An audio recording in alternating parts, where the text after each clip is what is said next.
The queen had retired early, and the corridors were hushed. Mariana sat, alone in her chamber, quill poised, writing by candlelight. Her words were, careful, as always, coded lines that reported troop movements, whispered rumors of treaties, hints of the king's doubts about war. But her hand trembled. Each word she wrote felt like a blade turned inward. She had seen his gentleness, his grief for fallen soldiers, the prayers he whispered alone before dawn. And though her mission demanded obedience, her heart rebelled. How does one betray a man already broken by duty? She hesitated, the ink pooling where she paused.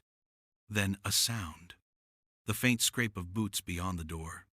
She blew out the candle and froze. A shadow passed beneath the crack. Slow, deliberate, then silence. For a long moment, she did not move. When she finally relit the candle, her breath came shallow. Nothing was disturbed, and yet something in her knew she had been watched. The next morning, Wimbley summoned her. He stood by the long windows of the council chamber, sunlight slanting across. His sharp profile. "Lady Mariana," he said, his tone courteous too. "Courteous. The queen speaks highly of you." "I am honored," she replied carefully. He turned, studying her face. "And His Majesty?" Her pulse quickened. "His Majesty is gracious to all who serve him." A smile ghosted across his lips. "Yes, yet I find he lingers near you more than most. Perhaps you remind him of someone." Mariana lowered her eyes. "I serve at the queen's pleasure, my lord." He circled her slowly, like a hawk gauging distance. "Of course, though it would be wise, Lady Mariana, to remember the queen is not the only one you serve, nor the only one who watches." She met his gaze then, steady but trembling beneath the surface. "Are you warning me, my lord?" "I am reminding you," he said softly, "that the smallest misstep in this court can turn admiration into accusation." When she left, her hands were cold. She knew the serpent was coiling tighter. That evening, the king called for her. It was unusual. He rarely summoned anyone privately without cause. Yet, when she entered his chambers, she found him alone, standing before the fire, a letter in his hand.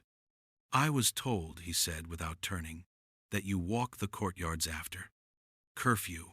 She swallowed. "I find the night air clears my thoughts, Majesty." He faced her, eyes searching hers. "You are troubled. Is it not a sin, Majesty, for a subject to trouble her king with her small concerns?" "Perhaps," he said quietly, "but I would rather you trouble me than another." The silence that followed was not empty, it was heavy, breathing, alive. She looked at him, seeing not the crown, but the man beneath it, the weary soul who longed to trust someone in a world that demanded masks. "You are kind, Edmund," she whispered. He stepped closer. "And you are not what you seem." Her heart stilled. "Your Majesty?" He shook his head, eyes dark with something unspoken. "Every time I look at you, I feel as though I am standing before a mirror, one that shows not who I am, but what I could have been." She did not understand, not fully, but the sorrow in his voice was too deep to question. When he reached for her hand, she let him. His fingers brushed hers, fleeting, reverent, and in that small, stolen contact, she knew she had crossed a line that could never be undone.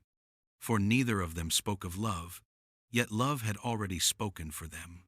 That night, Lord Wimbley's spies reported that the king had dismissed his guards early, that a single candle had burned far longer than it should have in the royal chambers.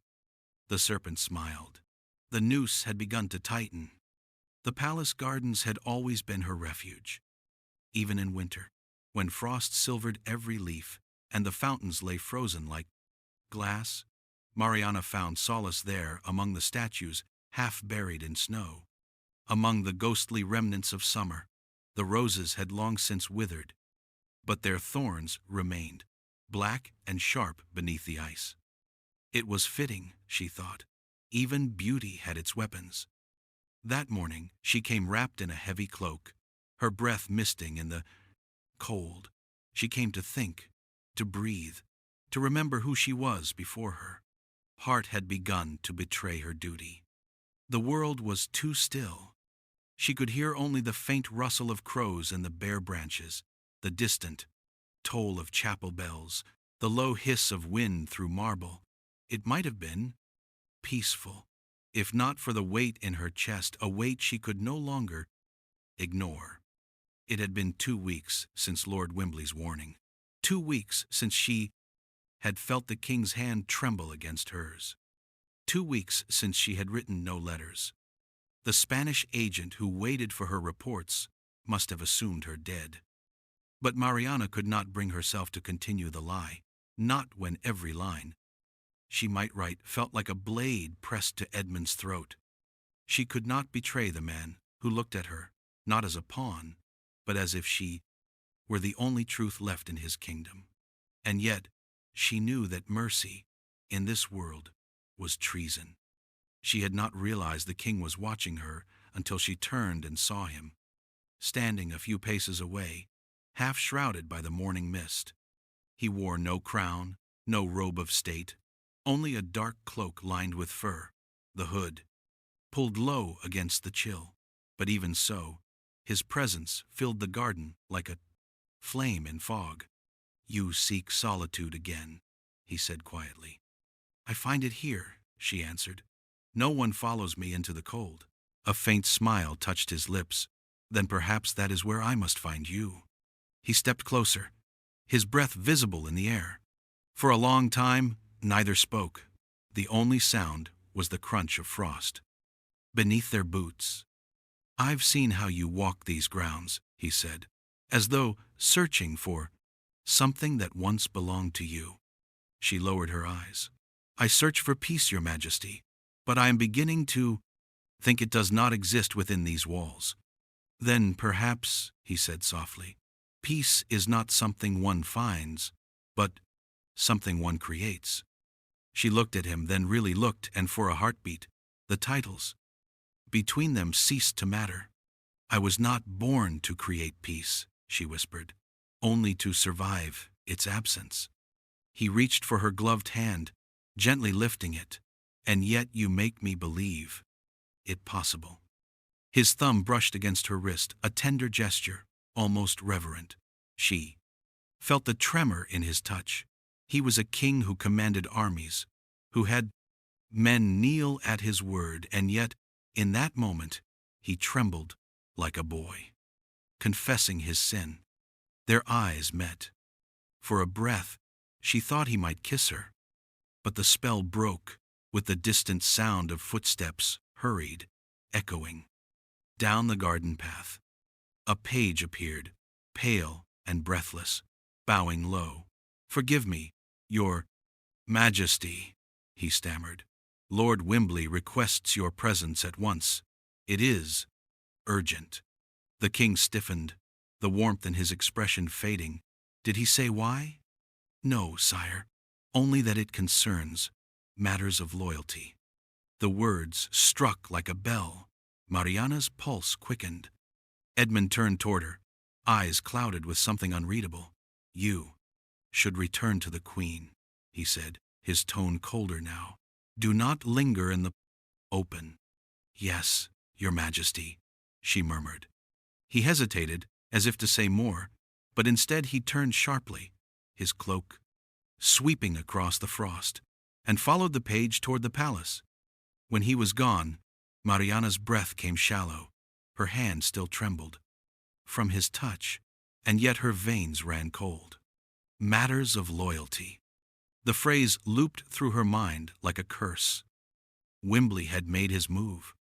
That night, the court gathered for the 12th night feast. Candles blazed in golden chandeliers. Laughter echoed off marble. Musicians played soft, swelling airs as courtiers danced in masks of silk and feather.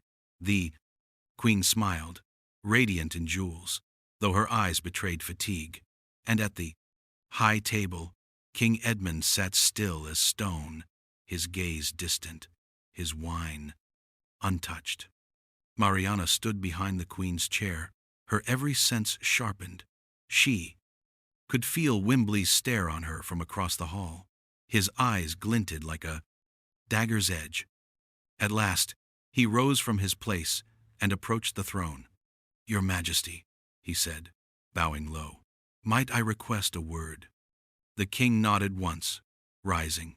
Together, they stepped aside into the alcove. Behind the dais close enough that Mariana could see their silhouettes cast against the wall, though not hear their words. Wimbley's tone was low but urgent. Edmund's head inclined slightly as he listened. Then suddenly, the king turned sharply, his shadow moving with violence, a gesture of anger or disbelief. Moments later, both men emerged. The king's expression was unreadable. The music faltered. When his gaze swept the hall and found her, Mariana's heart stopped. It was not affection she saw there now. It was something colder, something searching. He turned away and spoke to his guards. And in that instant, Mariana understood. Wimbley had told him everything. She slipped away before the feast ended, vanishing into the servants' corridor that led toward her chamber. Her breath came fast, her pulse a drum in her ears. Her mind raced the letters, the cipher, the night she had felt eyes at her door. Had Wimbley found them? Had he forged a confession?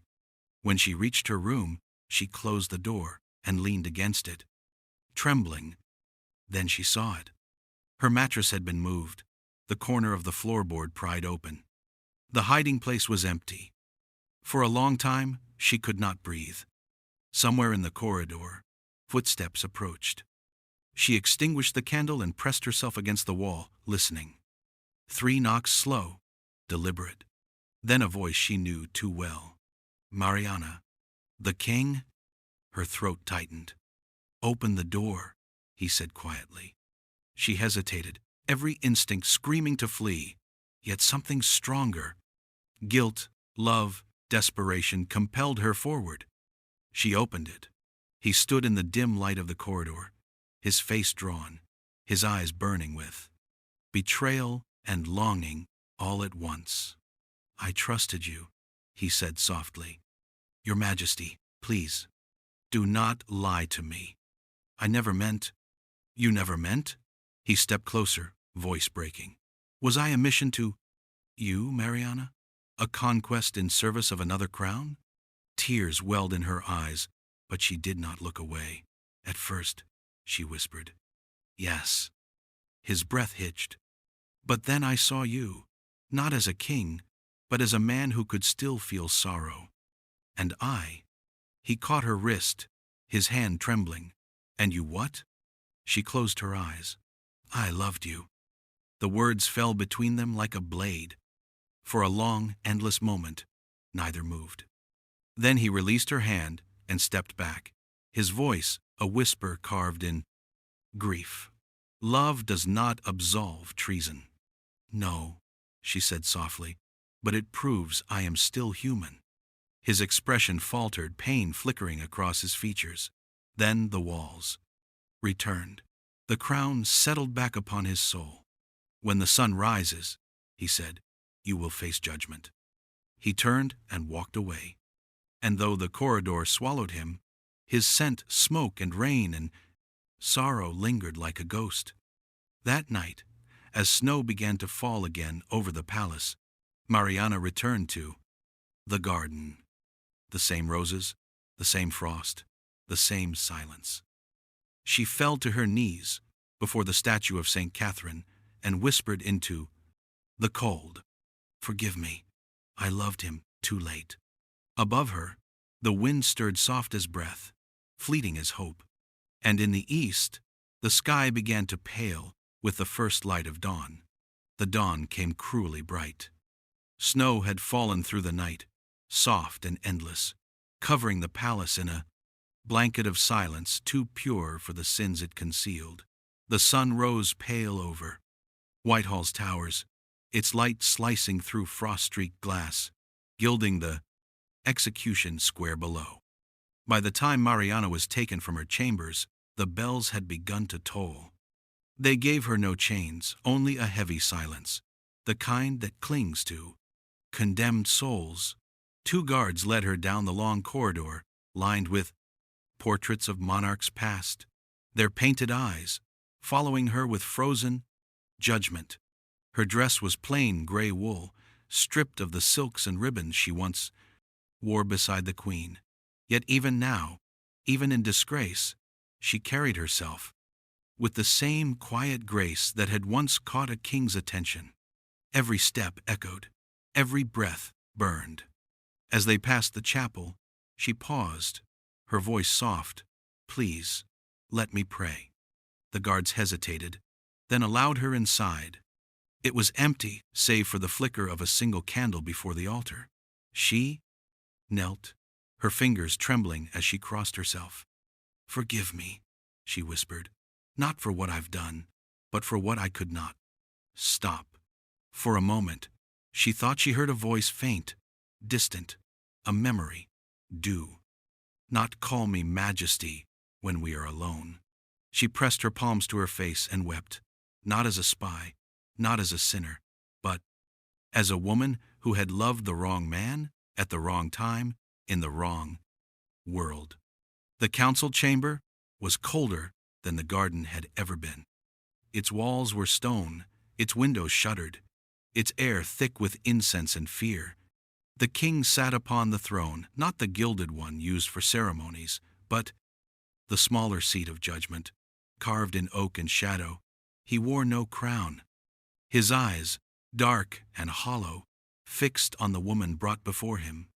Around them stood the council noblemen, bishops, the queen herself, her face pale beneath her veil. And beside the dais, like a serpent in sunlight, stood Lord Wimbley. He bowed low. "Your Majesty, the accused stands charged with high treason, for consorting with agents of Spain and conspiring to deliver to them letters containing state secrets." The king's voice, when it came, was barely human. "You have proof?" Wimbley smiled thinly. "I do, sire." From his sleeve, he drew a folded parchment, stained, crumpled, bearing the queen's seal of wax broken. "Found beneath her chamber floor," he said, his eyes flicking toward Mariana. "Written in cipher, later confirmed to be of Spanish origin." The queen gasped softly, crossing herself. Murmurs rippled through the room. The king stared at the letter as though it were a ghost. When he finally spoke, his voice cracked. "You admit this?" Mariana lifted her head. "I admit that I wrote to Spain." A collective hiss spread through the chamber. "But," she continued, her voice trembling yet clear, "I did not send those letters out of malice. I was commanded to, long before I ever set foot in this court. I was born under Spain's flag. My life was not my own." "And yet you deceived your queen," Wimbley said coldly. "You deceived your king." Mariana turned her gaze toward Edmund, her eyes glistening. "I deceived no one," she whispered. "I only hid what I was forced to be." Her words seemed to strike him. His jaw tightened. "And when you said you loved me?" The chamber stilled. She met his eyes, unflinching. "That was the only truth I ever told." Something flickered in his expression, pain, anger, longing, all devouring each other. Wimbley stepped forward. "Your Majesty, emotion cannot absolve treason. She admits her guilt. Spain is the enemy. Mercy in this matter would be seen as weakness." The king's hands clenched around the arms of his chair. "Enough." Wimbley bowed. "As your Majesty commands."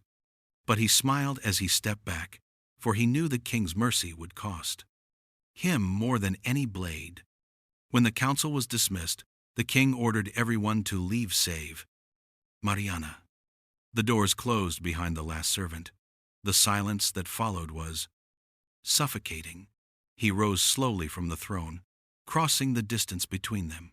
His footsteps echoed like thunder. "Why?" he asked, his voice breaking. "You could have come to me. You could have told me." "I wanted to," she said softly, 100 times. "But how does one tell a king she was sent to undo him?" His face twisted, torn between fury and grief. "Do you think me so cruel that I would have condemned you? I think," she said, tears welling, "that you would have hated me less than you do now." He turned away, his hands trembling. The firelight caught his profile, proud and broken all at once. "I cannot save you," he whispered. "I never asked to be saved." He looked at her, then truly looked, as if memorizing every line of her face, knowing he would never see it again. "I would have given you everything," he said. "My crown, my peace, my name. And I would have given you my soul," she replied. "But it was already promised." For a moment, the world seemed to pause. Then he stepped back, his eyes glistening. "You will not hang," he said. "That much I can spare you." Her breath caught. "Then what will become of me?" He closed his eyes. "You will be confined to St. Agnes Priory. You will live, and you will remember. Exile, then. Mercy," he said bitterly, "a mercy neither of us deserves." She bowed her head. "Then I am grateful, my lord." He flinched at the word Lord, as though she had struck him. "Say my name," he said. She hesitated. "Edmund?" He took her hand once more for the last time and pressed it to his lips. "God forgive me," he whispered. Then he let go. She was escorted from the palace at dusk. The snow had stopped, but the world remained gray and still. From the carriage window, she saw the city fading, rooftops sinking into mist, towers shrinking into distance. Somewhere behind those walls, the king stood alone. At his window, watching the same horizon, his crown heavy as guilt. In her lap, she held a single token, the rosary he had given her once, carved from ash wood. She traced the beads with shaking fingers, each one a memory she dared not relive. When the carriage passed through the palace gates, she whispered, "Goodbye, my love." The horses did not slow. That night, the king sat in his private chapel. He dismissed his guards, his servants, even the queen. Only the shadows kept him company. Before him burned a single candle, its flame bending in the draught. He removed the ring from his finger, the signet he had worn since his coronation, and placed it beside the candle. Then he took the parchment. Wimbley had found and held it over the flame. The wax melted, the paper curled, the ink ran like blood. When it was gone, he bowed his head into his hands and whispered into the silence, "Let her name be erased from the record, but not from my heart." And somewhere beyond the city walls, in a convent cloaked in snow, Mariana, de Vega dreamed of him, not as a king, not as a ruler, but as a man walking through a garden in the rain, calling her name beneath a winter sky. Years later, it had been 3 years since the night of the trial, and the palace no longer whispered her name. Time had dulled the sharp edges of scandal, sanding them down to rumor, then to myth. Lady Mariana de Vega, once the king's most trusted attendant, once the court's quiet enigma, now lived far from London, beyond the forested hills of Surrey, in a modest convent built upon the ruins of an older chapel. But hers was no imprisonment. The king had not sent her there in shame. He had sent her there to save her. The official decree named it a retreat for repentance. The court recorded that. The lady had taken a vow of silence, her days devoted to prayer and reflection. In truth, the vow was a fiction, a veil as thin as the frost that once crowned the palace gardens. For the convent sat upon royal land, and its high stone walls faced a wide, shimmering lake. And across that lake, hidden among the trees, was a small house built of pale limestone, neither grand nor humble, with ivy climbing, its walls and roses blooming along the gate. It was called Ashbourne Hall. To the kingdom, it was a royal hunting lodge. To the king, it was a sanctuary. And to Mariana, it was home. She spent her mornings in the convent gardens, where she tended to herbs, and read the psalms aloud to the younger sisters, her Spanish lilt-colored, each verse, and though they did not understand the full weight of her words, they listened for the gentleness in her voice. Sometimes she would stop, close her eyes, and turn her face toward the lake, as though listening for a distant sound only she could hear. And often, at dusk, when the chapel bells finished their evening toll, a quiet procession would cross the lake, a single rowboat, rowed by one man, his cloak drawn against the wind. He came without heraldry, without guards, without crown. Only when he reached the far shore would she step out from the shadowed reeds to meet him. They never greeted each other with words. There was no need. He would lift her hand to his lips, a gesture both sacred and human, and for that one moment, the weight of kingdoms fell away. The Queen had known, of course. When she married Edmund of England, she had been barely 17, clever, gentle, and trained from birth to obey her father's treaties as she would, obey her conscience. She had not loved him, and though he had tried, neither had he loved her. Their marriage had been a mirror polished for the world, gleaming, immaculate, but reflecting nothing real between them. Yet they found a rhythm within that emptiness, respect, courtesy, and over time, something almost like friendship. When Mariana arrived at court years later, her eyes bright, her accent soft.